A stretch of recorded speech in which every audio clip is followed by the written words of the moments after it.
Way to go, superstar! I knew you could do it. I'm Gregory.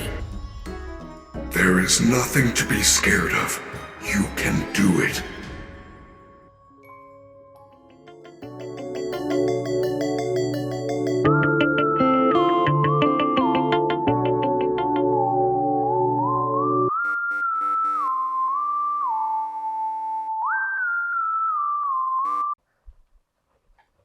You up here? Okay. Hi, I'm Kit Woods of Kit Woods Productions, and these are my ghost encounters.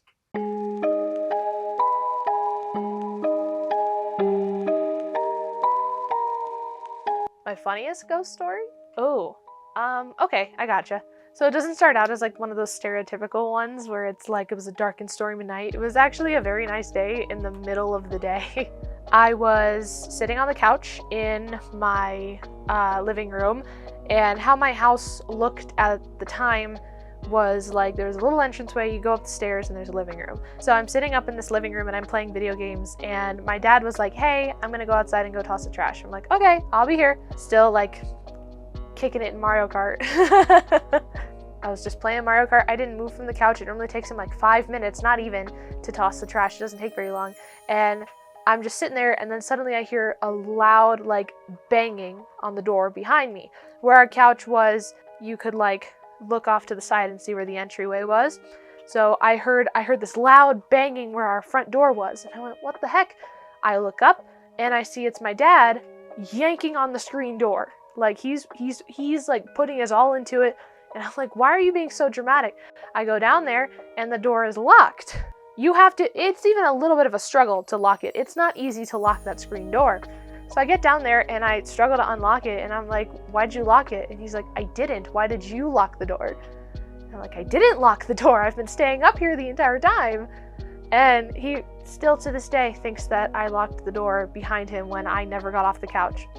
Yeah, that one's the funniest. We never really debunked it. We still don't know why the door locked behind him.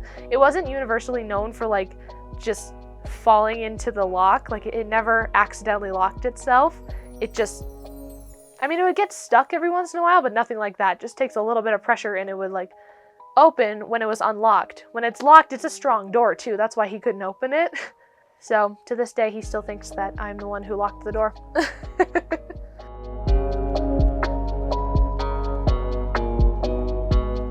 Something I can't explain. Like I still cannot like Mythbusters just can't figure it out.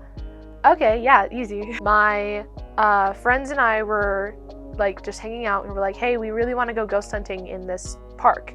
So we went to a park, and while we were there, we're like, let's do the Spirit Box Estes method. And if you watch Sam and Colby, you know exactly what the Estes method is. I was like, I want to do it. And they're like, okay, no questions asked. They were like, sure, go for it. So I went under and I was like, by the way, ask me a question that proves that I am in fact talking to like a ghost or something. And when you're doing Estes method, if you don't know what it is basically you have the spirit box in like headphones in your ears, and you put on big headphones like noise canceling so you can't hear anything. And then you also blindfold. So there's no way of like knowing what the person asked, like what the other person asked for a question. You just say what you hear through the spirit box. Now I have a hard time, this is a like very important note. I have a hard time hearing what words the spirit box says. It's just a hearing issue. Most of the time I can't understand what they're saying, and I can't really interpret what the box is saying. I just say what is clear and what I can mostly interpret as words. Apparently, we recorded this because most of the time when you're in the Estes method, you get almost into a trance type of thing where most of the time, you won't even remember some of the things that you said because you're just too busy focusing on what the box is saying and not really focusing on the whole like what questions were asked, what results you got. So recording it was the best option because most of us would forget what we said. And in the video, you can see that my friend asked what color shirt I'm wearing, what color shirt my friend was wearing, and I said pink, and it was correct. I did not hear Like, I swear on my life, I could not hear, I could not see. I was also looking at the ground, and I had my hands over the headphones to make sure that I could not hear anything else besides the spirit box, and my eyes were shut, and just in case, I was staring at the ground. There was no way for me to know what my friend asked. That one actually got the best result from a spirit box that I've ever seen. So that's why it's one that I can't really debunk because of the result we got. In the video, you can see me saying a bunch of random things. Didn't really answer any good questions after that, but it's important for what I answered.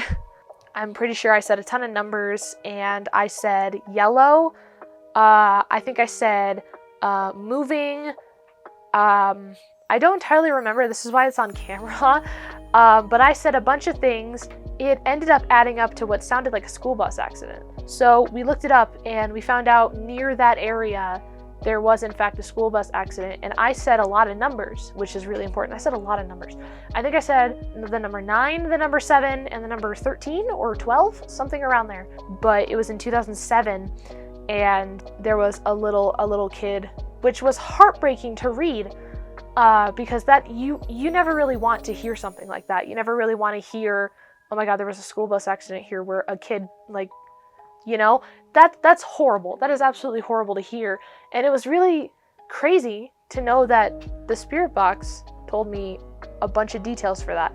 And it led us to looking that up and finding that story in 2007. That one I still can't explain. I will never really be able to explain it. I'm simply just rolling with that one and being like, that happened, and it's on video.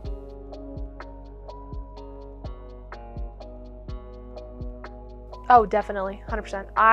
I've talked with my mom about this. My dad's not really a believer. I think he's like, I don't even know if I can call him borderline skeptic. I'm personally, I am a skeptic. However, I lean more towards I 100% believe that ghosts are real. I think ghosts and different types of spirits and demons, I think it's all real, 100%. I think it's definitely an existing thing that ghosts are around. But I'm also, the part of me that's a skeptic is being like, maybe I should look into something like this logically. And then if I can't think of a reason to why this happened, then I blame the ghosts. Which I feel like is definitely one of the more healthier mindsets when it comes to believing in ghosts and things like that. But I talked with my mom about this. I was like, Mom, I think there's probably like a connection with me. I'm like, has there ever been history of some type of connection with either the paranormal or just like something involving like mind abilities that people only call fiction? And she went, yes. She told me of stories how like my grandma used to do that a lot. My nana, I called her my nana. My nana would have a couple of moments where it was like she sensed something and she knew something happened. I don't remember the story in full, so I'm not going to say it because I don't want to spread false information. But she told me how like this one thing happened with my papa and like he got hurt somehow. I think he fell off a ladder, but take it with a grain of salt. But he got hurt at work and my nana was at home. And apparently right at the moment that he fell off that ladder or he got hurt or something, my nana felt something. And it was like she knew something was wrong. And at that exact moment was when he got hurt, and she found out later that that's what happened. And so she's like, huh, interesting. My mom has very big connections with like signs and things like that. She 100% believes that there are such thing as signs, as warnings. There's this one time where my dad and I were sitting in the living room and we heard like this loud bang sound come from upstairs. And we were like, what the heck was that? So we looked everywhere because we were wondering like, is someone breaking into the house right now? Like what is happening? And we looked around, we didn't see anything. And then a little bit later, my mom got home and she found one of her crosses on the ground. It was impossible to basically knock that over unless you physically, and that thing stood for a while. My mom said that whenever a cross falls down, it's a sign that someone is going to pass. And it's like, that's terrifying. So we let that go. And then I forget how long it was, but a few months later, a family friend actually passed away due to a freak accident. Awful to find out that a family friend had passed, but then we thought back to the cross. And we're like, oh my God, the cross fell off the shelf, and then a family friend passed away.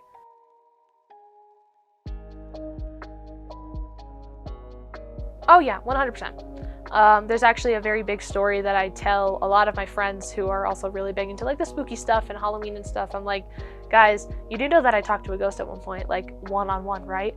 And they're like, what?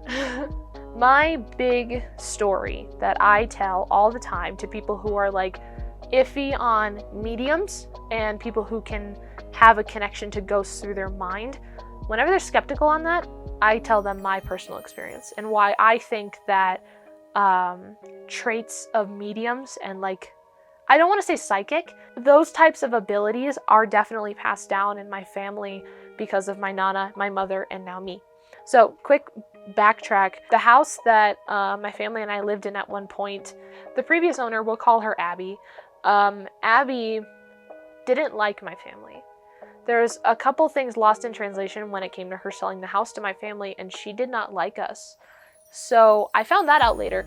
So at one point, a couple years, I think like a year and a half, 2 years prior to this event happening, I found out from my mom that Abby had passed away. And I was like, oh my God, like, I hope her family's okay, you know, like, I didn't really know her. I don't remember what she looked like in the slightest, whatever they believed, etc.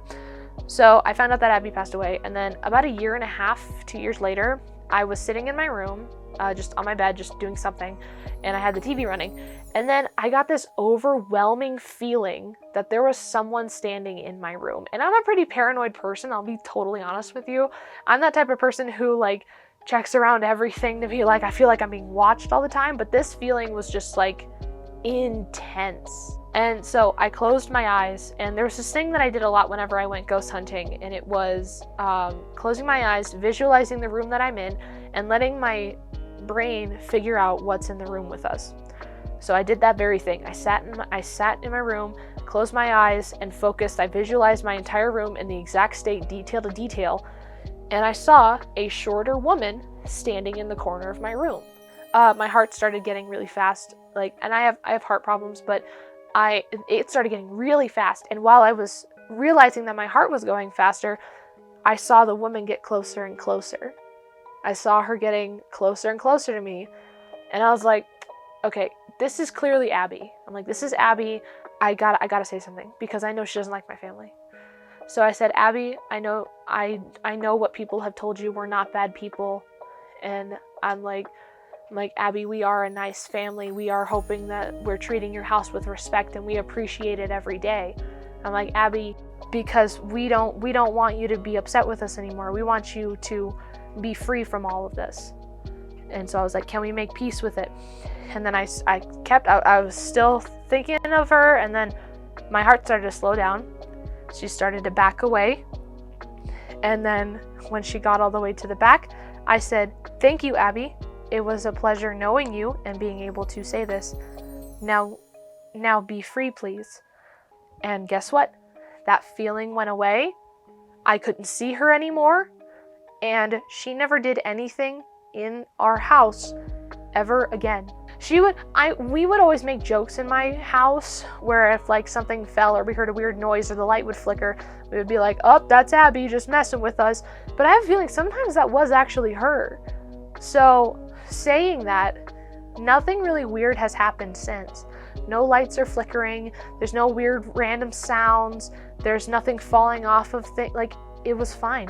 So I think that's my biggest thing when I tell people, like, hey, some traits of mediums are real, okay? Not all mediums are just like trying to make a quick buck off of like your past. So that's my big story of how I think I have traits of a medium.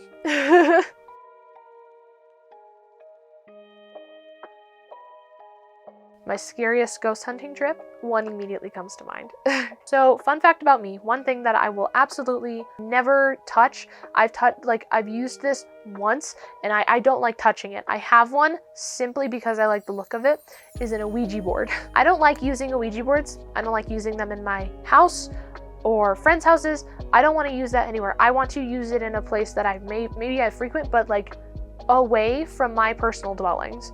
I don't want to use an Ouija board inside my house or in my room or anything, because that can make it a really uncomfortable spot, and that'll just ruin something. So I will never use an Ouija board in my house. That is a fact. It's never gonna happen. I have one, but I position it in a way, it's on a shelf, and I have the planchette out, but I put it directly on top of the number 6. So that way, if it moves, I know. So this one time I went ghost hunting with some friends out into a park, and this is a different park than the first one that I talked about, and it was dark outside, but I was with a ton of people, so I wasn't really worried. So we were in this park, and there was this spot that had a bunch of, well, not a bunch, it was like 2 trees that connected together, so it kind of made this weird little cave looking thing. We went under there, and they were like, I want to use the Ouija board. And I was like, okay, I'm gonna stay out here. So I did. I stayed outside of the trees, and I was watching them use it, and then while they were using it, they spelled out a name, but I can't remember the name, and I got the worst flashbacks of my life.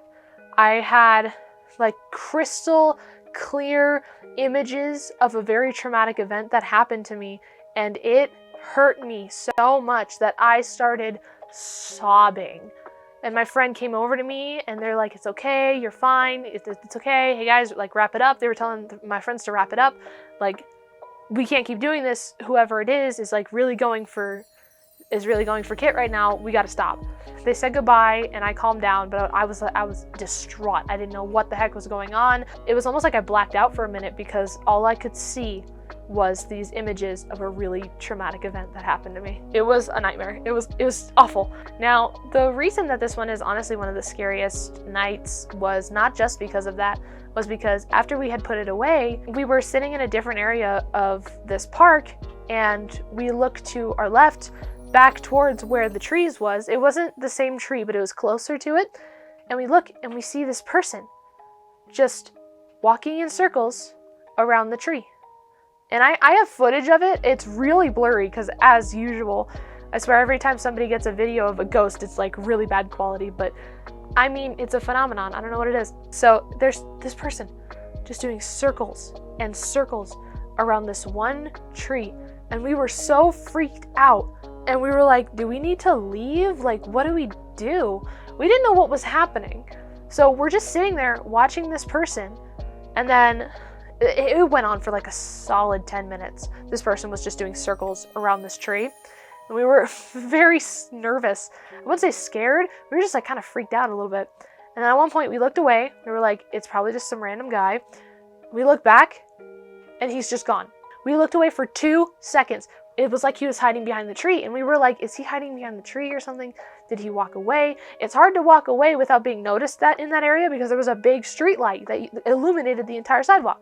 The only reason we could see him was because of that street light, and we were so freaked out. And then this park was right next to, like, I think it was an office building or something. We were just sitting there, and we were trying to come up with our next plan of action, when I turn around, look in the window, and there's a dark silhouette of a person in the window of this door. It was like one of those doors with a big glass pane on it. There's just a person standing in the window, and my heart sank. Like, I dropped and I froze. I was like, guys, look in the window right now.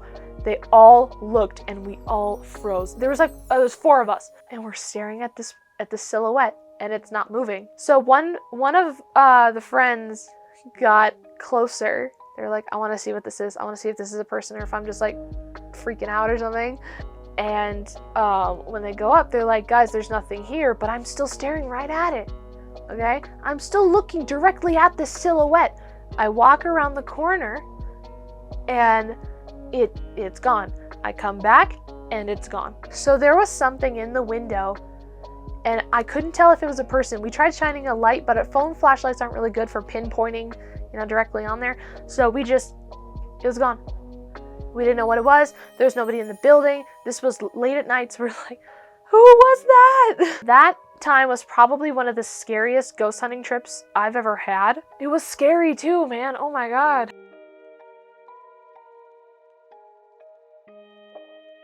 Oh, 100%. I went ghost hunting this past New Year's.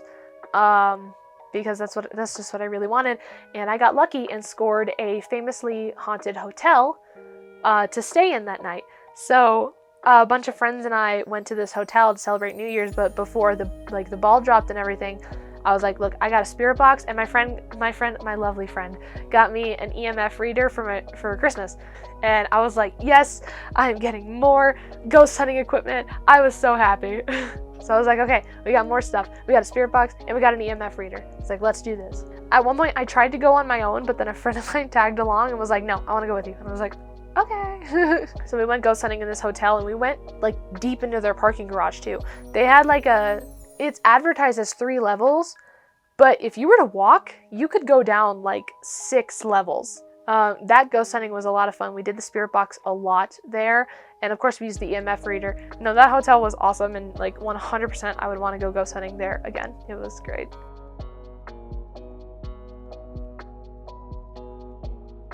Oh, absolutely. I will never give up ghost hunting because it is so much fun.